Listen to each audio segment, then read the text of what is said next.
Serve un impegno straordinario per difendere il Servizio Sanitario Nazionale. L'appello è arrivato dall'Associazione Nazionale Pensionati di C Agricoltori Italiani nel corso del convegno svoltosi all'M9 di Mestre per parlare del futuro della sanità. I numeri in Italia e in Veneto non sono rassicuranti. Sempre meno persone si curano e quindi accedono a quella che è la sanità pubblica. Questo diventa un problema. Diventa un problema non solo per una questione etica, ma anche per il fatto che oggi abbiamo sempre più persone che si avvicinano in tarda età al pensionamento, quindi sono ancora attivi, e se non li teniamo sani, salubri, anche il lavoro che ne ottengono, che ne verrà fuori, è un lavoro probabilmente qualitativamente poco prestante. Stando all'ultimo report di CIA Padova, il 10% dei veneti rinuncia a curarsi a causa degli elevati costi da sostenere nel privato.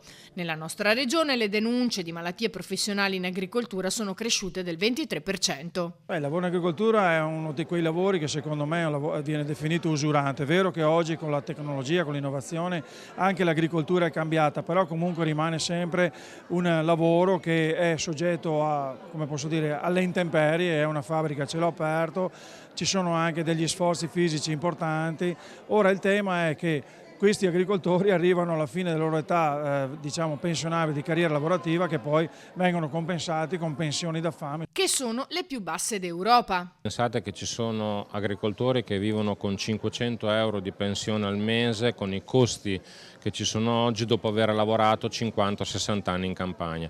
Io credo che per un paese civile tutto ciò sia inaccettabile, quindi dobbiamo intervenire per aumentare le pensioni minime degli agricoltori, ma anche per adeguare tutte quante le pensioni degli agricoltori, perché non possono continuare a vivere in condizioni da fame.